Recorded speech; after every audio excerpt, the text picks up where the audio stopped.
সারাটি চম্পকনগর যেন বেজে উঠেছে সানাইয়ের ধ্বনি, সকলের মুখে যেন মৃদু মৃদু হাসি ফুটেছে, কিন্তু সারা জীবনের মধ্যে রয়ে গেল একটি দুঃখের কালিমা। মহারানী সনকে এসে বললেন, স্বামী গো, ও স্বামী, দেখো না আমি লক্ষিন্দরের এক এক করে সর্ববিধি কার্যগুলো সম্পন্ন করেছি, কিন্তু আমি যখন তাকে মালা মুকুট পরাতে যাচ্ছি বারবার যেন আমার 6 সন্তানের কথা মনে পড়ে যায়। শত চেষ্টা করেও যেন আমি লক্ষিন্দরকে মালা মুকুট পরাতে পারলাম না। আমি সবে মাত্র ঘরে রয়েছে এক এক করে 6টি কাঁচা সরা বৌমা। বৌমাদেরকে বললাম যে বৌমা, তোমরা ছাড়া তো লক্ষিন্দরের আর কেউ নেই, তোমরা সকলে মিলে এসো, লক্ষিন্দরকে সুন্দর করে মালা মুকুট পরিয়ে দাও। কিন্তু বৌমারা যেন ঘরের কোণে বসে শাড়ির অঞ্চল মুখে দিয়ে শুধু ডুকতে ডুকতে কেঁদেই চলেছে। আমি ভুলে গেছিলাম যে তারা তো বিধবা, তাদের মন চাইছে লক্ষিন্দরের বিয়ের বিধিতে আসতে, কিন্তু জানি আমরা যদি তার বিয়েতে যাই, যদি লক্ষিন্দরের কোনো অমঙ্গল ঘটে আসে, কেন বা ভাববে না লক্ষিন্দরকে তারা সব থেকে বেশি ভালোবাসত? তাই ভালোবাসা মানুষটা যাতে কষ্ট না পায়, যাতে বিপদ না হয়, সে কারণে লক্ষিন্দরের বিয়ের বিধি কাজে আসতে পারছে না। ওগো ওগো দেবাদিরে মহেশ্বর, তাকিয়ে দেখো, আজকে নিজে পিতা হয়ে আমি লক্ষিন্দরকে মালা মুকুট পরাতে যাব। জানি না ঠাকুর, জানি না আমি লক্ষিন্দরকে মালা মুকুট পরাতে পারবো কিনা, তবু পরাতে যে আমাকে হবে। লক্ষিন্দরকে সুন্দর করে মালা মুকুট পরিধান করে ওই সে উজানি নগরে নিয়ে যাব। ফুলের মতো নিষ্পাপ একটি মেয়ে ছাদনা তলায় যেন বিয়ের পিড়িতে বসে থাকবে, মনে মনে ভাববে কখন তার আপন কেউ আসবে। পবিত্র ব্রাহ্মণের যদিও হৃদয়ং তপ, যদিও হৃদয় মম ব্রাহ্মণের মন্ত্রে সিঁথিতে সিঁদুর পরিয়ে দেবে আর নিয়ে যাবে সে তার ঘরে। না না, আবার কষ্ট হোক, দুঃখ হোক, তবু আমাকে লক্ষিন্দরকে মালা মুকুট পরাতে হবে। ওরে কি কথায় আছিস, তারা লক্ষিন্দরকে পাঠিয়ে দিই।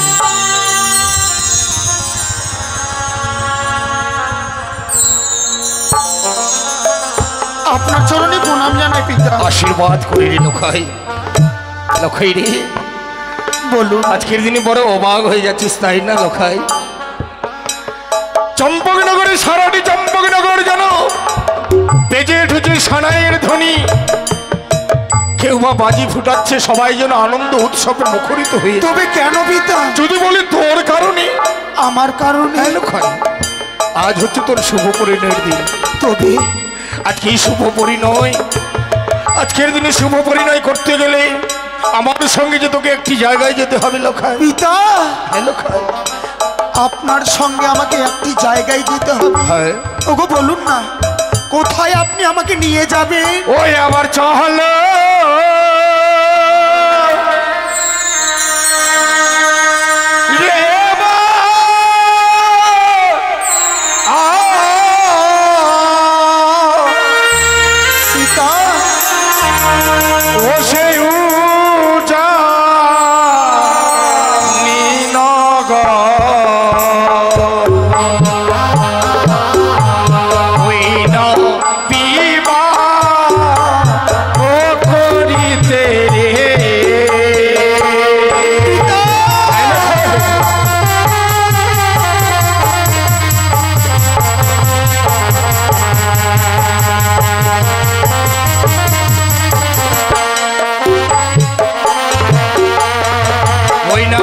সাজন সাজ ওহে লক্ষা,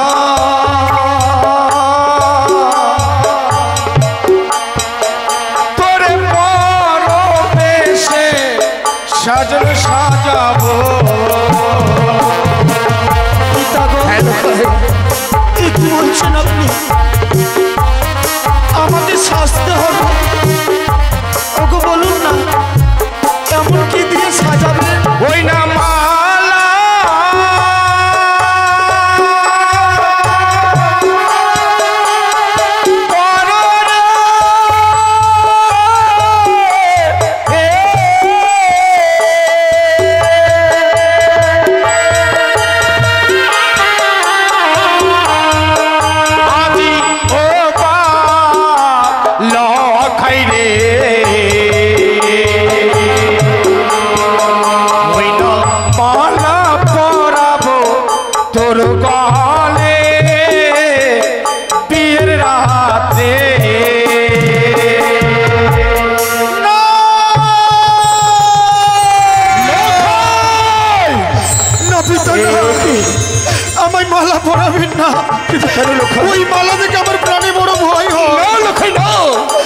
জানি লখাই কেন?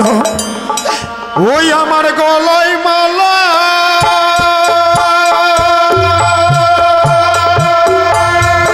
লখাই রে,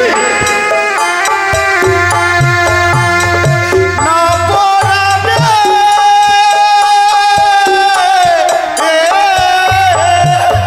এই লখাই কি বলছিস কি বলছিস?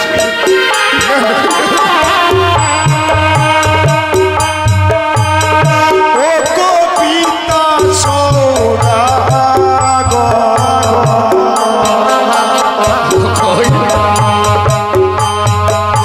ওই মালা দেখিয়া ভয় লাগে মনে মরি কাঁদে গো। আজকের দিনে এই মালা ধরে পরিধান করতে হবে। ওরে হয় আজকের শুভ দিনের মধ্যে এই মালা বিক্রি করবো জানি।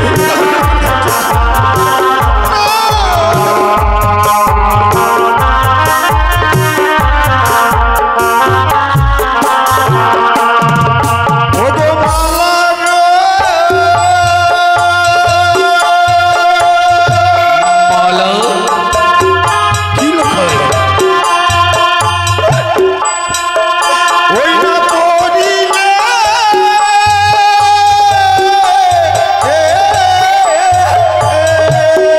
লখাই মালা পড়লে গলায় আমার জ্বলিবে গো। গলা জ্বলবে।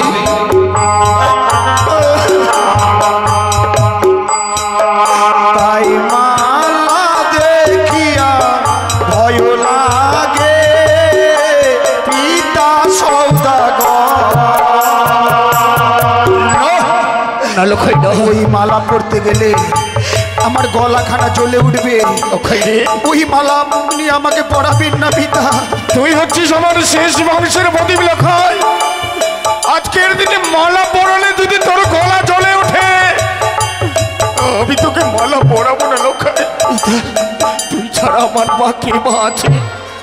তাই এই মুহূর্তে মালা দূরে রেখে তাকিয়ে দেখ, সুদক্ষ কারিগর দ্বারা তৈরি করেছে সোলার মুকুটখানি। এই মুকুট আমি কি করবো জানিস লখাই? কি করবে? ওই আবার মুখ পাদ ওরে বাপ লখা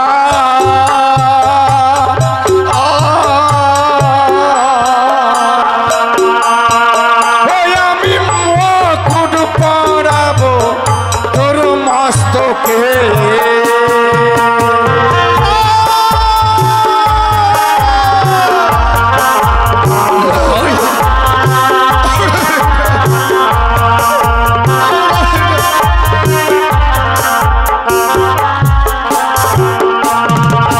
আমায় মুকুরি না পরাবে ও গো পিতা সৌদাগর। লখাই এই মুকুট তোকে পরাবো না। ও গো মুকুটের উপরে দেখি সর্বে বিষ গো।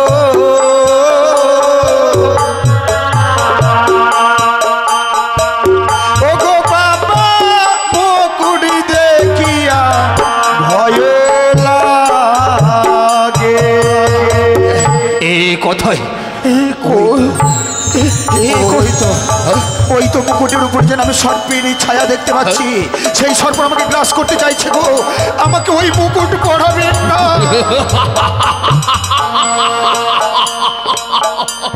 ওই মুকুটে তুই সর্প দেখতে পাচ্ছিস, তাই না লখাই? এ পিতা, বেশ, আমি যদি এই মুহূর্তে তোর সর্প ভয় যদি আমি দুর্ভিত করে দিতে পারি, তাহলে তুই মুকুট পড়তে পারবি। আমি পারবো পিতা। জানিস লখাই, এতদিন করে এসেছি আমি মাধবী সম্মত। এতদিন ধরে ওই সেজোয়া পর্বতের বেদনে শুধুমাত্র আমার সঙ্গে করে যাচ্ছে ছলনা।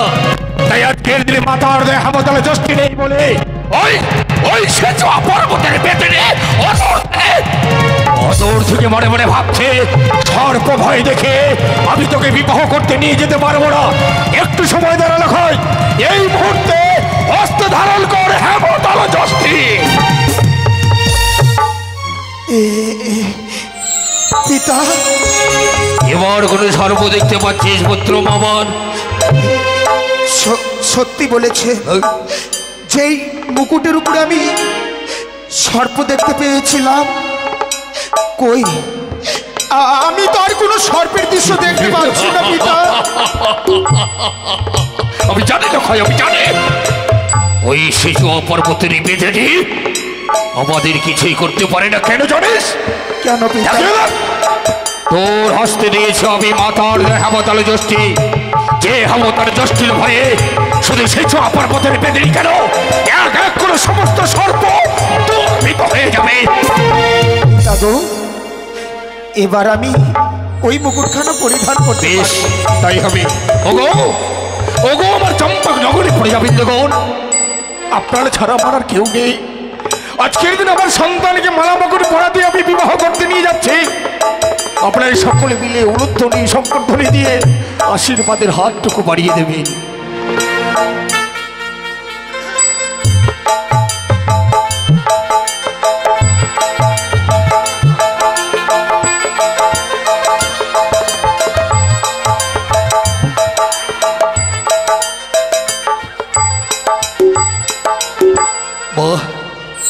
বাড়ি লোকাই, তোকে যতবার দেখছি আমার এই হৃদয়খানি যেন ভরে উঠছে। তোকে আজকের দিনে দেখে মনে হচ্ছে মনে হয় স্বর্গ হইতে গোলক বিহারী নারায়ণ আমার সম্মুখে এসেছে। জানিস লোকাই, এতদিন ধরে তোকে আমি শিক্ষা দিয়ে এসেছি যে পিতা ধর্ম, পিতা স্বর্গ, পিতা হি প্রমাণতব, পিতরি পিতিমা পণ্যে পিয়ন্তে সর্বদেবতা। পিতাই নাকি হচ্ছে সব থেকে বড় দেবতা। কিন্তু আজকের দিনে তোকে অন্য শিক্ষা দেব রে লোক হয়। এমনকি শিক্ষা দেব? ওরে জননী জর্ব ভূমিষ্ঠ স্বর্গতপি করিয়াছি মা, যে মা তোকে 10 মাস 10 দিন গর্ভে ধারণ করেছে, যে মা তোর প্রসব যন্ত্রণা সহ্য করেছে, যে মায়ের বক্ষ সুধা পান করে তুই এত বড় হয়েছিস।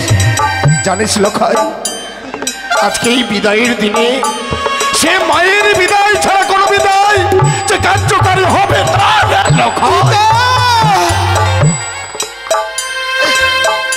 তা আপনি ঠিকই বলেছেন। আজকে হচ্ছে আমার বিয়ে। এই বিয়ের দিনে যেন ভুলেই গিয়েছিলাম সেই মায়ের কথা, যে মা আমাকে 10 মাস 10 দিন গর্ভে ধরেছে, যে মা আমাকে ছোট থেকে লালন পালন করে বড় করেছে। আমি ক্ষণিকের মধ্যেই যেন ভুলেই গিয়েছিলাম সেই মায়ের কথা, যে মায়ের চোখের আড়াল হয়ে গেলে লখাই লখাই বলে চিৎকার করে সারা রাত প্রাসাদটুকু মাথায় তুলে নেয়। আমি যাব পিতা মায়ের কাছে। মাকে গিয়ে আমি বলবো, মা আমাকে তুমি আশীর্বাদ দেবে না? আমি তোমার আশীর্বাদ ছাড়া যে পিতার সঙ্গে উজানি নগরে যেতে পারবো না। ঠিক বলেছিস পিতা। লক্ষ্মী, আপনি কিছুক্ষণ অপেক্ষা করেন, এই মুহূর্তে ছুটে যাব মায়ের কাছে। মায়ের কাছ থেকে বিদায় নিয়ে এসে আপনার সঙ্গে যাব বিবাহ করতে ওই উজানি নগরে। লক্ষ্মী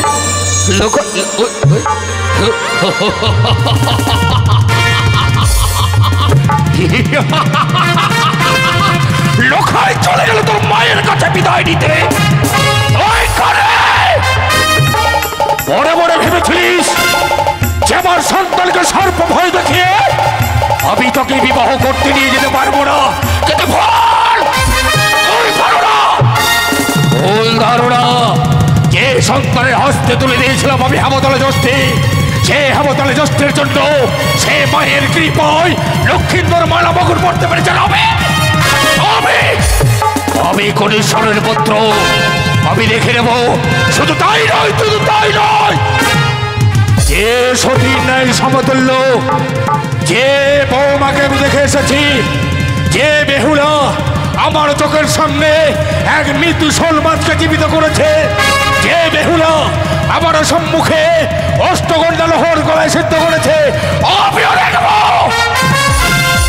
আমিও দেখবো যেমনটি ভাবে সীতার চারপাশে ওই সে লক্ষণ রেখা টেনে দিয়েছিল, যেমনটি ভাবে ওই সে দত্ত সম্পত্তির চারপাশে শিব কবচ দিয়েছিল, তেমনটি ভাবে আমি আমার বৌমা বেহুলাকে আমার সন্তানের কবচ করে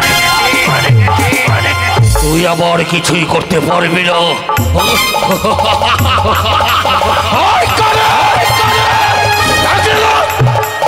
স্বয়ং বিশ্বকর্মা নির্মিত করেছে আমি সাঁওতালি পর্বত বাসর ঘর, যে বাসর ঘরে এক বিন্দু ধোয়া বাস হয় না, যে বাসর ঘরে একটি পিপিলিকা পৌঁছাতে পারবে না, যে বাসর ঘরে ওই কিভাবে প্রবেশ করবে আমিও দেখব। লক্ষিন্দর তার মায়ের কাছে বিদায় নিতে চলেছে, এই মুহূর্তে লক্ষিন্দর ফিরে আসবে মায়ের কাছে বিদায় নিতে। শত শত ঘটনা, শত শত প্রহরী, হাতি ঘোড়া নিয়ে ছুটে যাবো আমি ওই উচারি।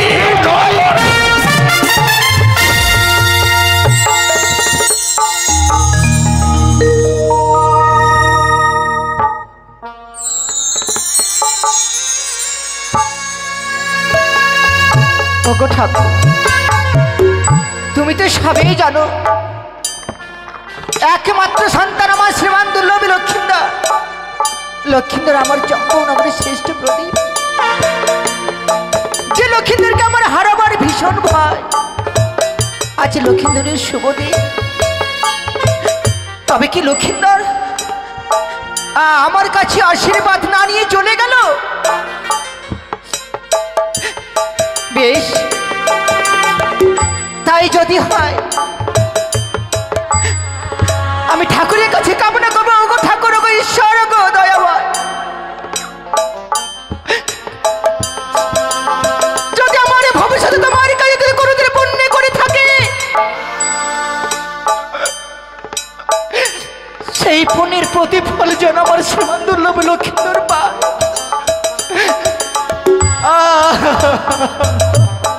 মা, লাখাই, ও মা, লাখাই রে, আমি তোর কথা ভাবছিলাম বাবা। ভেবেছিলাম তুই মনে আমার কাছে বিদায় না নিয়ে তোর বাবার সাথে তুই চলে গেছি। হতভাগী, এ তুমি কি করে ভাবলে? তোমার সঙ্গে দেখা না করে আমি পিতার সঙ্গে চলে যাব? কিন্তু আমি তোমার কাছে কেন এসেছি জানো মা? কেন এসেছিস বাবা? আমি এসেছি তোমার কাছে বিদায় নিতে। না লক্ষাই না, তুই বিদায়ের কথা বলিস নে। আরে বিদায়ের কথা বলে তুই আমার তাপিত প্রাণকে তুই আমার মা, কিন্তু আমাকে যে বিদায় দিতে হবে, আমার জন্য পিতা পথমাঝি 101টি বরযাত্রী নিয়ে অপেক্ষা করছে। শুধুমাত্র তুমি বিদায় দিতে গেলে আমরা উজানি নগরে যাব। বিদায় দাও, ওই আজি বিদায় দাও গো।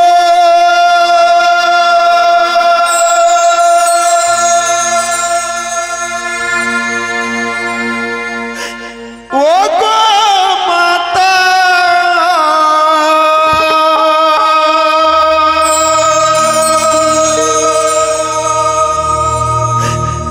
বিদায় দেওয়া আমারে গো।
বিদায় দেওয়া মারে গো কেঁদো না গো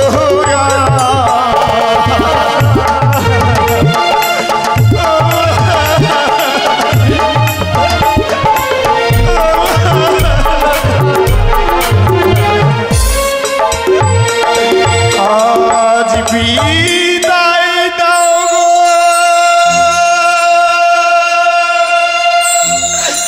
ও গো মাতা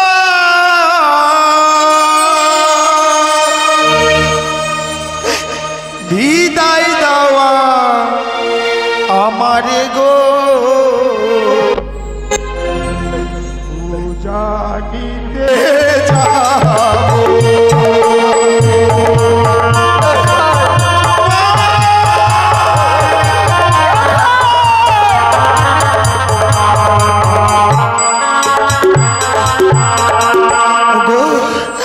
একটিবার আমাকে বিদায় দাও হতভাগী আমার জন্য একটি নিষ্পাপ কন্যা অপেক্ষা করছে শুধুমাত্র তুমি বিদায় দিতে গেলে একটি নিশি পেরিয়ে যাওয়ার পর আবার আমি ফিরে আসবো এই রাজপ্রাসাদে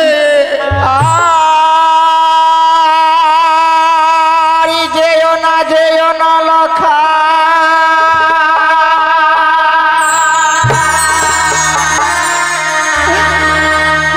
বিবাহ করিতে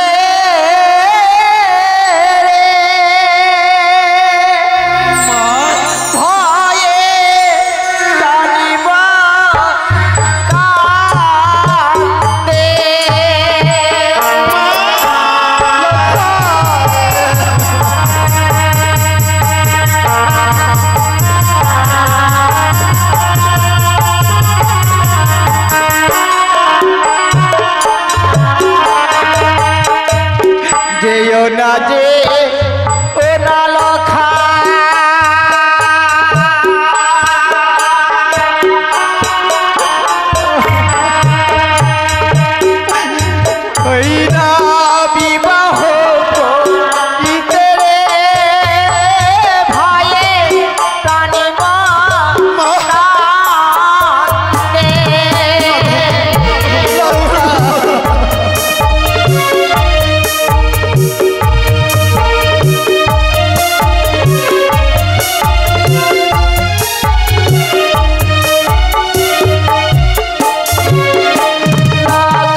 তবে কেন মা, আমাকে তুমি কেন বিদায় দিতে চাইছো না? লাখাই রে, কি হয়েছে তোমার?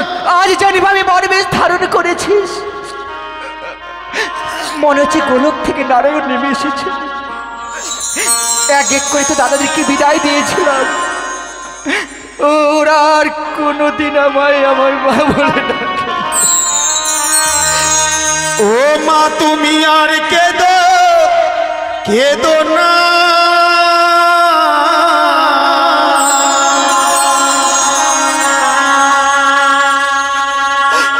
ওই না বিবাহ করিতে মাগো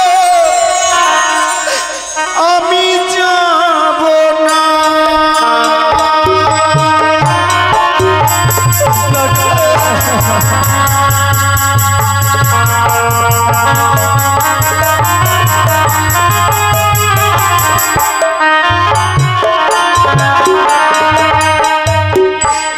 মা তুমি আর কেঁদো না,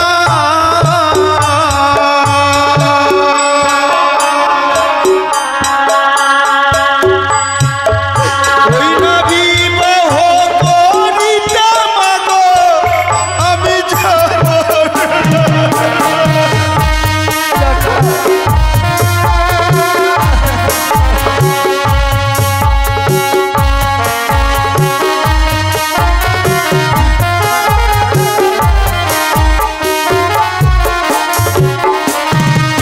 মাগো মা।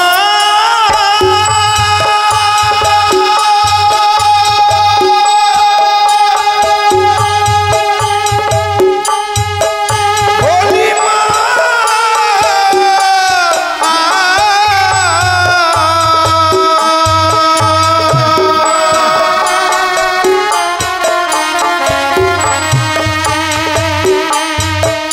ওই না হস্তে ধরি পায়ে পড়ি মা। মাগো আর কেঁদো না, ওই না বিবাহ করিতে মাগো আমি যাব না।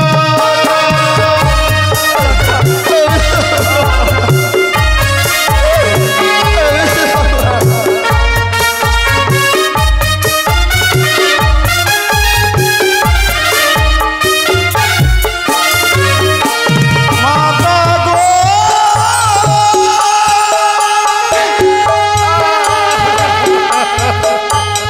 ও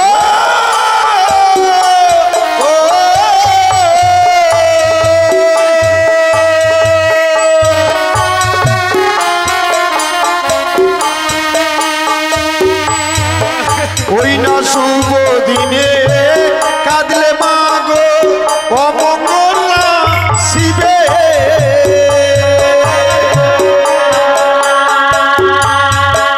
তোমার চোখের জলে বিদায় দিলে নয়া শিব ফিরে। কি বলছিস বাবা?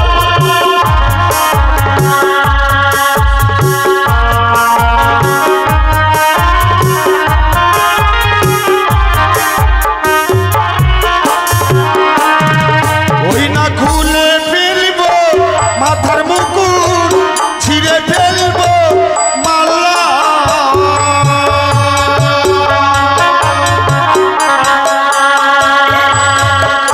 ওই নাই অমন করে কেঁদো না মা আমি যাব না।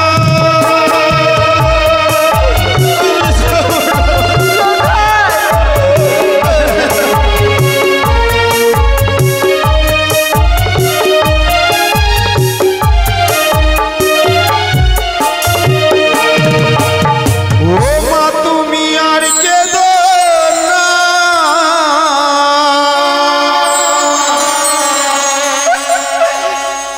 ওই না বিবাহ করিতে মাগো আমি যাব না।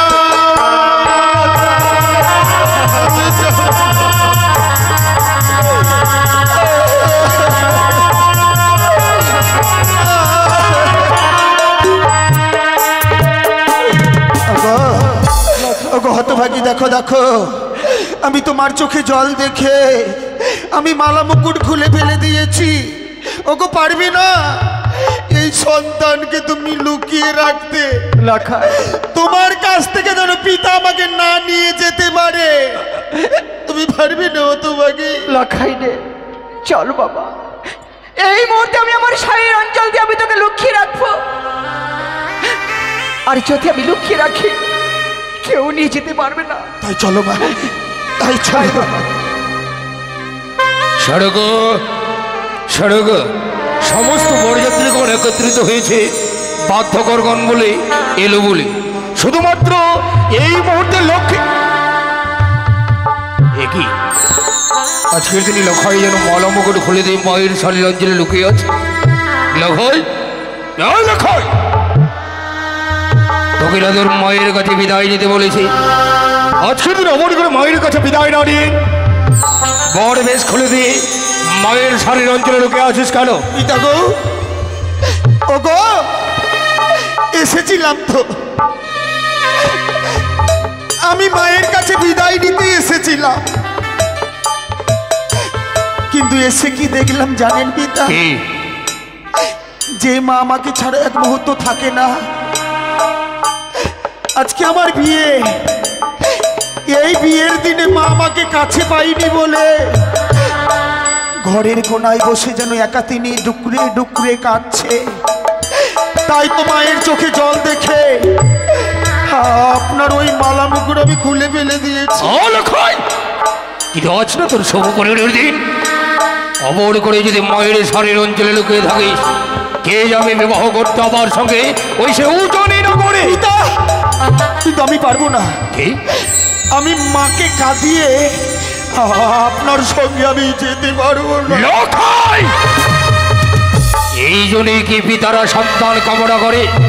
মনে মনে না সেই কথা? শ্রীরামচন্দ্র পিতার আজ্ঞা অনুসারে 14টি বছরে চলে গেছিল ওই সে বনবাসে। আমি জানি, আমি জানি গো, রামচন্দ্র পিতৃ আজ্ঞা পালন করবার জন্য 14 বৎসরের জন্য বনবাসে গিয়েছিল। কিন্তু আমি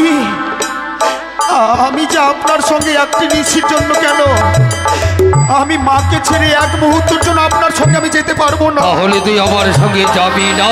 না না, এবার আমি ঠিক বুঝতে লক্ষাই, আমার বুঝতে কিন্তু মাত্র ভুল নেই। সত্যই বুঝি সরকার গর্ব তোর জন্ম, কিন্তু আমি বুঝি তোর পিতা।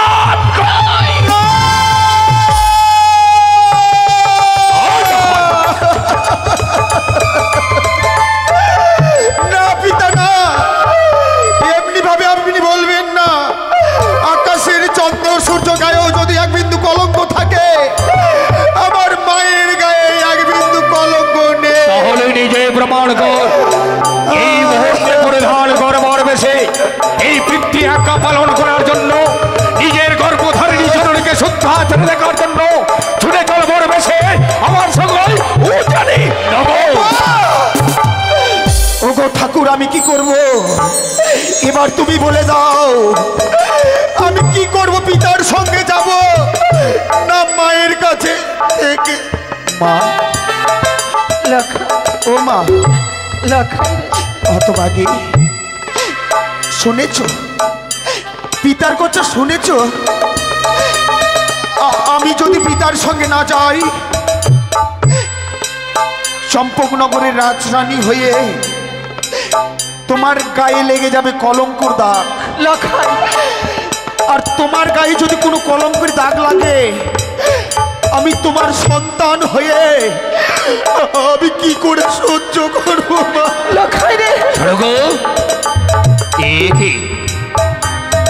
তুমি কেন কেন আজকের দিনকে লক্ষ্মীন্দরকে মায়ার বাঁধনে বেঁধে রাখছো? কেন অমর করে লক্ষ্মীন্দরকে তুমি বিবাহ করতে দিতে চাইছো না? স্বামী, কেন আমি লক্ষ্মীন্দরকে বিদায় দিতে চাইছি না? আমি যে সন্তানের মা, যে সন্তানকে 10 মাস 10 দিন গর্ভে ধারণ করে আমার মাকে সুধা পান করে পৃথিবীর আলো দেখিয়েছি, আমি লক্ষ্মীন্দরকে ছাড়া আমি বাঁচবো না গো। তুমি আরেকটি কথা ভুলে যাচ্ছ সরকার। তুমি একদিকে সন্তানের মা, অপরদিকে তুমি একটি নারী। তোমার মতো একটি নারী ওই সৌদানীনগরে অপেক্ষায় রয়েছে। কখন আমি লক্ষ্মীন্দরকে নিয়ে যাব, কখন ওই বিয়ের পিড়িতে বসবে। আজকের দিনে যদি লক্ষ্মীন্দরকে আমি বিবাহ করতে না নিয়ে যেতে পারি, ফুলের মতো একটি নিষ্পাপ মেয়ে হবে লগ্ন ভ্রষ্টা। আর তাতে হবে যত পাপ, সমস্ত পাপের ভাগী হব আমি। তুমি কি চাও, তুমি কি চাও এক নারী হয়ে অপর নারীর সর্বনাশ চাইতে? তবে কেন কেন কেন লক্ষ্মীন্দরকে এই মায়ার বাঁধনে বেঁধে রাখছো বলো? আমি আর মায়াই বাঁধনে বেঁধে রাখবো না গো। তবে দাও বিদায়। ও গো আমার চম্পক নগরের প্রজাবাসী আত্মীয় স্বজন, বাবারা হরিধ্বনি মায়েরা হরিধ্বনি দিয়ে আমার লক্ষ্মীন্দরকে জয় করবে। পুনর্বার লক্ষ্মীন্দরকে আমি মরবে ধারণ করে দিচ্ছি।